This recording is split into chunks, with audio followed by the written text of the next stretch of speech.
We don't have a lot of diverse thoughts in this. I won't say diverse thoughts, diverse representation in the audience today, and making this a priority for our community.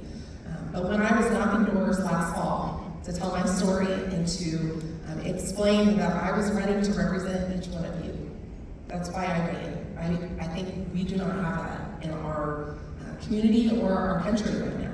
We have a lot of people that are running to elevate themselves or running to maintain their own economic well-being.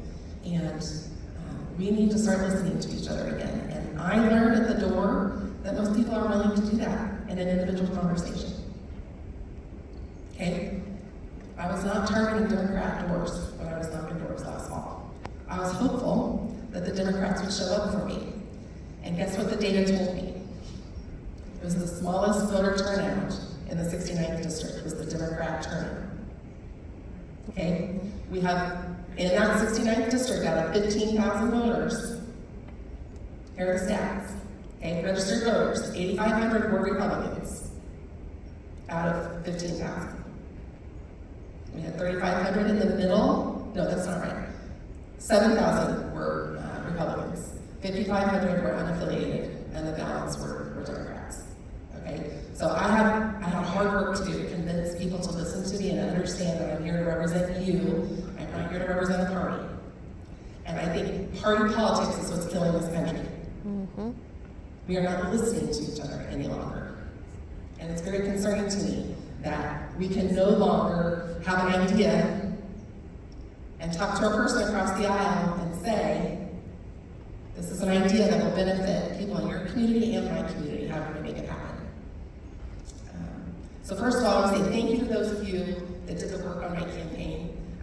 We were 900 votes short of making it happen. In that district, that's amazing, okay? Mm-hmm. But of those 3,000 Democrats, only 1,500 showed up at the polls. We had 62% voter turnout in the election last fall. There's a lot of analysis that could go into that. 60% of the voters that turned out were women, so thank you.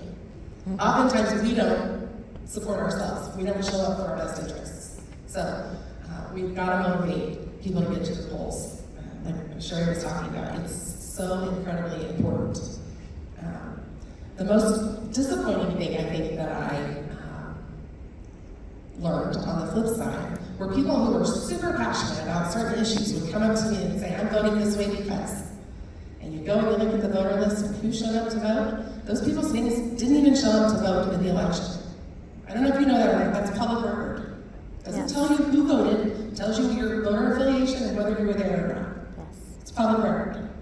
A lot of people who use their voices loudly do not use their voices at the poll. Yes. I don't know what that means, but that was most disappointing.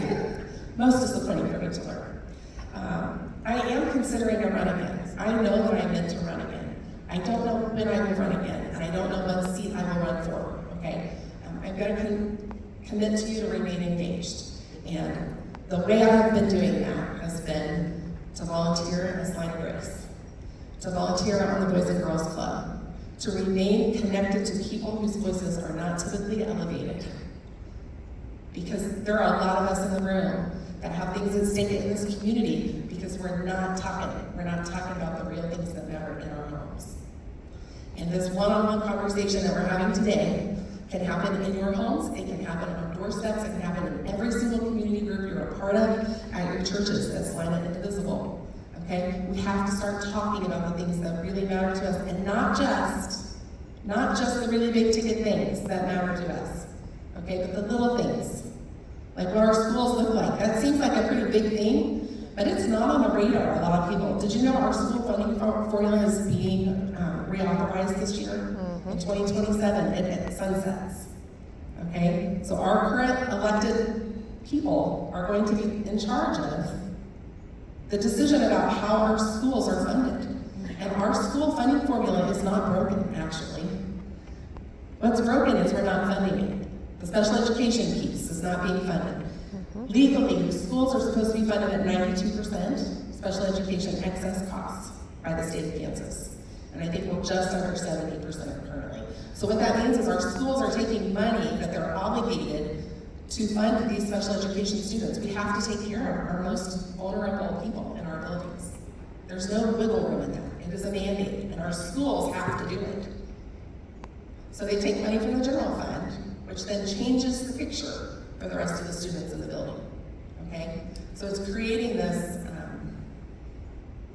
tension, I guess I'll say, about our funding sources and what that looks like. And really, we're in a time where we have more resources as a state. We have a very good economic outlook. Do we want our schools to continue to function and serve kids to the very best they can? Okay, I think Salina Public Schools right now, their goal is to grow where you are, to know that we have people here that can lead in every single capacity, whether they stay in Kansas, whether they stay in Salina, or if they lead in the world somewhere else. We can't do that if our resources are strict, and we don't have special education funding. Okay, our co-op I just learned today is on a hiring freeze because of not only state funding but also national funding and national policies. So we've got to stay engaged, we've got to stay connected. Our political parties want us to be living in chaos. This chaos theory is working. Let's do the very terrible things, let's divert our attention so many different ways that we can't focus on really what's important. And right now our local elections are what are important. Okay? We have polls, we have an election coming up in a very, very short amount of time that will impact our taxes, actually, more than the state does. Our local people are the ones that set our property taxes. Those mill rates are established to take care of our schools and our cities and our county roads and bridges. Very little of our property taxes are actually controlled at the state. Okay? A lot of people don't understand that. So pay attention to our local people. Engage with them. Have a conversation with them. Don't just point fingers and say, I don't believe you, I don't agree with you. But actually, let's sit down and talk. Because when you do that, you dispel a lot of false hopes about who we are. And that individual conversation is what's really going to change people's minds.